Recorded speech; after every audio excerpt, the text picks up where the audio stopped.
మీ business ఏదైనా మీ ఊర్లో promotion చేయాలంటే అది సుమన్ టీవీతోనే సాధ్యం. ఇప్పుడే సంప్రదించండి. కరీంనగర్, ఆదిలాబాద్, మెదక్, నిజామాబాద్ ఎమ్మెల్సీ పట్టభద్రుల అభ్యర్థి పులి ప్రసన్న హరికృష్ణ గారు మన సుమన్ టీవీ మీడియా ముందు ఉన్నారు. బాల్యం విద్యాభ్యాసం కరీంనగర్ జిల్లాలోని వెమ్లవాడలో జన్మించారు. గుండన్న గ్రామంలో జన్మించారు. విద్యాభ్యాసం సార్ని అడిగే ప్రయత్నం చేద్దాం. నా ఎడ్యుకేషన్ కంప్లీట్గా అంటే అప్ టు 10th క్లాస్ వరకు వేములవాడలో జరిగింది.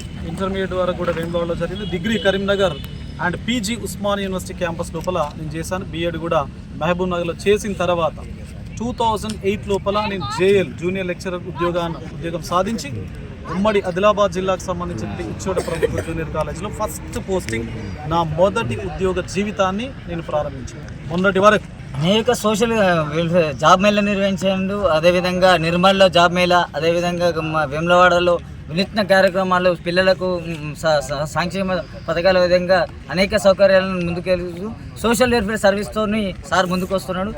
డెఫినెట్గా గవర్నమెంట్ ప్రభుత్వం దృష్టి సారించి మన మీడియా సుమన్ టీవీ ద్వారా కోరుకునేది ఏంటంటే గ్రౌండ్ లెవెల్లో పులి ప్రసన్న హరికృష్ణ పేరు గ్రాండ్గా 100% డెఫినెట్గా టికెట్ వస్తుందని ఆశిస్తున్నారు. డెఫినెట్గా రావాలని చెప్పేసి మనం కూడా కోరుకుంటున్నాం సుమన్ టీవీ ద్వారా. చెప్పండి సార్, ఇంకా ఒకవేళ మీరు ఎలాంటి విద్యార్థులకు కానీ? షూర్, తప్పనిసరి. ఎందుకంటే గ్రాడ్యుయేట్స్ ఎవరైతే ఉన్నారో వాళ్ళకి విభిన్న రకాల సమస్యలు ఉంటాయి. ఉద్యోగులకు సమస్యలు ఉంటాయి, నిరుద్యోగులకు సమస్యలు ఉంటాయి. ఉద్యోగులు అంటే కేవలం ప్రభుత్వ రంగానికి సంబంధించినటువంటి ఉద్యోగులే కాకుండా ప్రైవేట్ రంగం లోపల పనిచేసేటువంటి ఉద్యోగులు కూడా ఉన్నారు. కాబట్టి సో ఈ అందరికీ వారి వారి సమస్యలను దృష్టిలో ఉంచుకొని వారి సమస్యలను ఏ విధంగా అడ్రస్ చేయాలి, వాటిని ఏ విధంగా ఓవర్కమ్ చేయాలి అనే దానిపైన దృష్టి పెడతా ఉన్నాం. అదేవిధంగా ఇంకొక వైపు నిరుద్యోగులకు సంబంధించి, ఎందుకంటే సరైనటువంటి రీతి లోపల ఎంప్లాయ్మెంట్ జనరేషన్ లేకుండా ఉండేటువంటి పరిస్థితుల లోపల నిరుద్యోగులకు అంటే సెల్ఫ్ ఎంప్లాయ్మెంట్తో పాటు గవర్నమెంట్ ఉద్యోగాలు ఏవైతే ఉన్నాయో, సో ప్రభుత్వం మీకు తెలుసు జాబ్ క్యాలెండర్ని కూడా అనౌన్స్ చేయడం జరిగింది.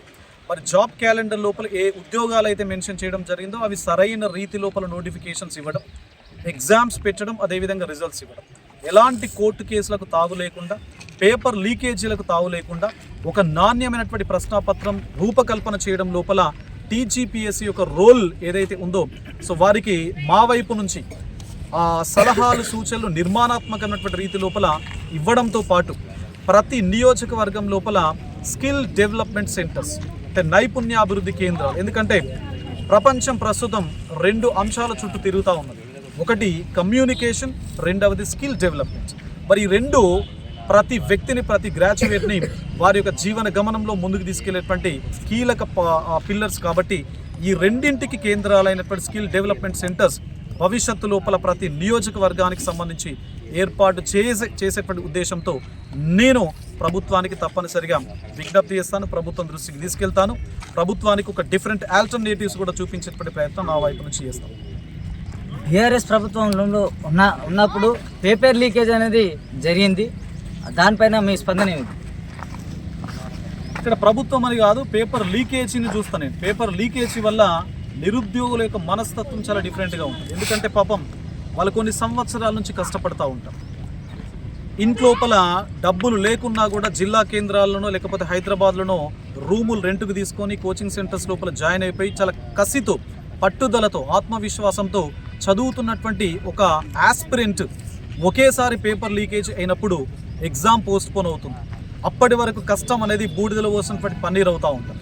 సో కాబట్టి ఇలాంటి సందర్భం లోపల ఎట్టి పరిస్థితుల లోపల భవిష్యత్తు లోపల పేపర్ లీకేజ్ అనేది ఉండదు. గతం లోపల జరిగినటువంటి పేపర్ లీకేజ్ దురదృష్టకరం.